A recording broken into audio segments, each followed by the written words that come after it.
Pagi hari ini, mari kita sama-sama datang ke hadirat Tuhan. Kita mau rasakan lawatannya, kita mau masuk dalam hadiratnya.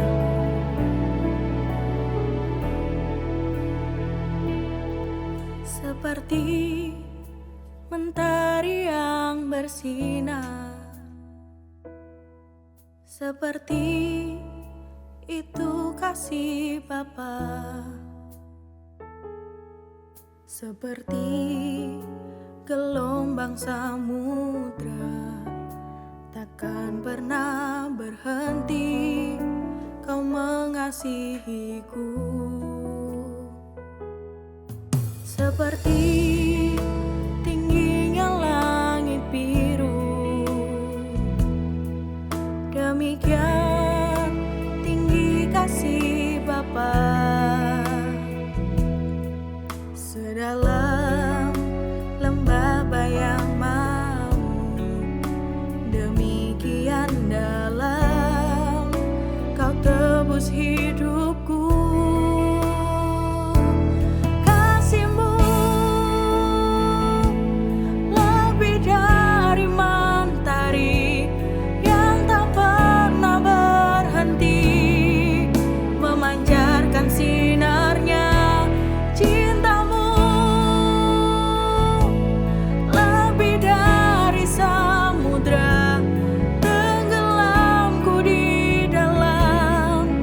Kesetiaan-Mu Tuhan, terima kasih atas cinta-Mu.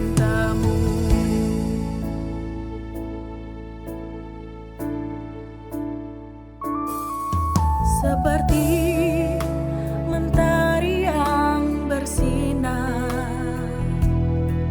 seperti itu kasih Bapa. Seperti gelombang samudra, takkan pernah berhenti Kau mengasihiku. Seperti tingginya langit biru, demikian kasih Bapa. Sedalam lembah bayang maut, demikian dalam Kau tebus hidupku. Kasih-Mu lebih dari mentari yang tak pernah berhenti memancarkan sinarnya. Cinta-Mu lebih dari samudra, tenggelamku di dalam kesetiaan-Mu Tuhan. Terima kasih atas cinta-Mu.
Samudra tenggelam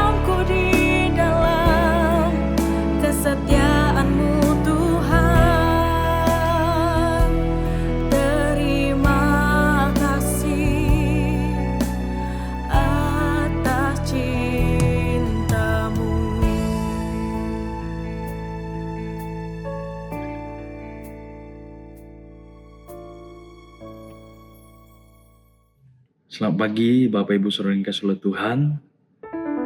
Kembali lagi pagi ini kita sama-sama belajar untuk merenungkan kebenaran firman Tuhan. Di pagi ini saya akan membahas dari keteladanan Yesus Kristus. Dan tahukah Bapak Ibu Saudara, menjadi pengikut Kristus bukan berarti hidup kita akan enak-enak saja. Menjadi pengikut Kristus bukan berarti hidup kita nyaman, selalu lancar, tidak pernah menghadapi kesulitan. Melainkan mengikut Kristus tidak membuat kita menjadi kebal terhadap pergumulan dan tantangan. Bahkan kita diharuskan untuk memikul salib. Artinya di mana ada harga yang harus kita bayar. Nah, kita belajar dari keteladanan hidup Yesus yang penuh dengan kuasa, namun juga disertai dengan banyak tantangan dan penderitaan yang dihadapi. Dengan kita mengenal kepenuhan daripada Yesus sebagai pengikutnya, kita dapat memiliki kekuatan dan pengharapan walaupun kita berhadapan dengan pergumulan dan persoalan kita masing-masing. Berbarengan dengan rasa sakit, berbarengan dengan penderitaan. Yesus dijadikan menderita, bahkan dia lahir di tempat yang tidak layak. Bagaimana kita menemukan pengharapan di tengah-tengah kesulitan dan tantangan? Kita bisa bertahan terhadap rasa sakit dan penderitaan. Bukankah Yesus mengajarkan itu? Bahkan pada saat dia lahir ke dunia, pertama yang dia tunjukkan adalah bagaimana dia menderita, dijadikan menderita. Nah, itulah kita bisa mengubah penderitaan atau kesulitan menjadi sesuatu kesaksian yang luar biasa untuk kemuliaan nama Tuhan.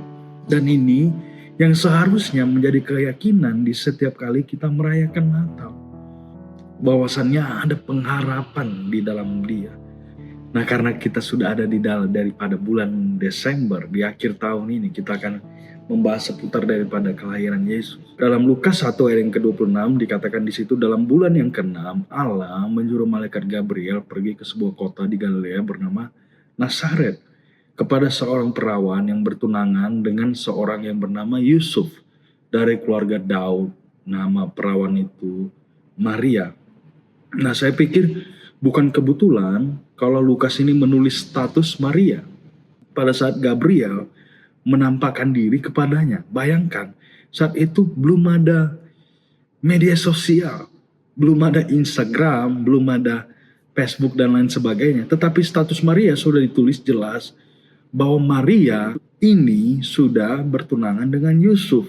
Dan tentu dia mempunyai rencana masa depan. Seperti apa keluarga yang dia mau dia bentuk bersama Yusuf.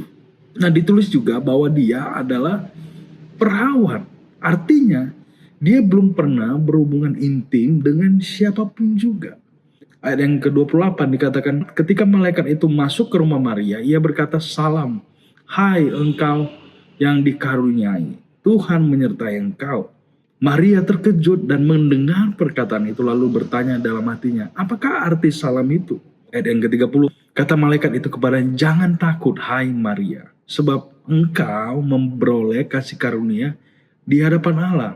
Nah, dituliskan di sini bahwa artinya malaikat Gabriel melihat bahwa Maria merasakan ketakutan. Dan menurut saya itu normal. Merasa kaget apa yang diberitahukan daripada malaikat Gabriel. Ayat yang ke-38 dikatakan, kata Maria, sesungguhnya aku ini adalah hamba Tuhan. Jadilah padaku menurut perkataanmu itu. Lalu malaikat itu meninggalkan dia. Ucapan Maria ini merupakan bentuk daripada penyerahan diri. Surrender. Artinya Maria melepaskan haknya untuk mengikuti rencana Tuhan. Dan ini bukan komitmen sesaat saja, merupakan komitmen Maria seumur hidupnya. Nah, meskipun Yusuf mencintai dia sebagai tunangannya, tetapi keputusan Maria berserah kepada rencana Tuhan membawa ketakutan sendiri kepada Yusuf. Sedangkan Yusuf adalah orang yang tulus hatinya. Tidak mau menonjolkan Maria, tidak mau mengekspos Maria di depan umum, yang bisa mengakibatkan konsekuensi yang berat kepada Maria. Itu sebabnya dia berencana untuk menceraikan Maria secara diam-diam. Nah, namun setelah dia mendapatkan peneguhan dalam bentuk mimpi, dia bertemu juga dengan malaikat Tuhan. Yusuf tidak jadi melakukan itu dan memilih untuk tetap menikahi Maria sekaligus melindungi Maria dari segala konsekuensi sosial dan hukum, serta dari tuduhan orang lain. Mungkin dia menjaga atau mungkin dia takut digosipin dan lain sebagainya. Nah, mungkin ada 3 poin saja yang perlu kita renungkan di pagi hari ini dari cerita daripada kelahiran Yesus Kristus. Yang pertama yaitu kalau Tuhan yang punya rencana, biarkanlah Tuhan yang bekerja. Karena dia yang mempunyai rencana itu, dialah yang bertanggung jawab atas rencana tersebut. Nah, bayangkan Tuhan mengutus malaikat Gabriel untuk menyampaikan rencananya kepada Maria. Malaikat Tuhan berusaha untuk meyakinkan Maria yang pada saat itu dia merasa takut dan bingung atas rencana Tuhan atas dirinya. Nah, poin yang kedua adalah pergumulan dan penderitaan merupakan bagian daripada rencana Tuhan. Nah, kedatangan Yesus dalam hidup Maria dan Yusuf membawa kesulitan tersendiri. Menerima rencana Tuhan, Maria dan Yusuf mau tidak mau harus melepaskan rencana mereka sendiri. Melepaskan mimpi yang mereka punya dan menyesuaikan itu. Ada harga yang harus dibayar dengan hadirnya Yesus di dalam hidup mereka. Rencana Tuhan menempatkan mereka dalam posisi yang sulit. Bayangkan, baik terhadap satu dengan yang lain, antara mereka sendiri dan juga terhadap komunitas di mana mereka berada. Dengan hamilnya Maria, setiap kali dia bertemu dengan seseorang, apalagi orang yang mungkin suka gosip dan lain sebagainya, dia harus menjelaskan dan tentu tidak gampang diterima oleh orang tersebut. Dia harus menjelaskan bagaimana dia melahirkan seorang anak daripada Tuhan tanpa berhubungan intim dan lain sebagainya. Bayangkan kesulitan Yusuf dan Maria, tetapi itu adalah bagian daripada rencana Tuhan. Nah, yang ketiga, kita punya pilihan untuk menolak rencana Tuhan. Nah, seperti halnya Maria dan Yusuf yang punya pilihan untuk menolak rencana Tuhan, tetapi mereka memilih untuk tidak hidup untuk dirinya sendiri. Mereka mau taat dan berserah dan mengambil bagian dalam rencana Tuhan yang besar dan membuka jalan agar Yesus bisa lahir ke dunia ini untuk memulai karya penyelamatan atas umat manusia. Mereka harus rela keluar dari zona nyaman mereka, menghadapi resiko dan lain sebagainya. Inilah contoh kehidupan yang penuh dengan penyerahan total kepada Tuhan. Contoh bagaimana dia mau berserah daripada rencana Tuhan. Itulah Yusuf dan Maria memberi kita keteladanan bahwasannya memikul salib atau berserah kepada Tuhan bukan berarti hidup kita akan nyaman. Bahkan kita masuk kepada kesulitan tertentu. Orang banyak mengalami kesulitan. Mungkin berpikir, wah katanya Tuhan suruh Tuhan memberkati. Bukan berarti hidup kita akan nyaman saja. Ada salib yang kita pikul. Tetapi kabar baiknya Tuhan tidak pernah meninggalkan kita. Dia selalu ada menyertai kita, menolong kita. Bahkan di dalam kesulitan Tuhan akan hadir. Ketika kita berserah kepada Tuhan, ketika kita mengikuti rencana Tuhan, Dia akan menolong setiap kita. Amin. Terima kasih Tuhan buat firman-Mu di pagi hari ini yang menjelaskan atau mengajari kami bagaimana supaya kami taat dan setia, taat kepada rencana-Mu yang ada di dalam hidup kami. Tentunya kami tidak mampu berjalan sendiri.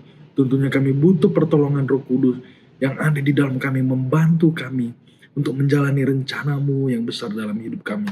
Tuhan, kami butuh pertolongan-Mu senantiasa dalam hidup kami.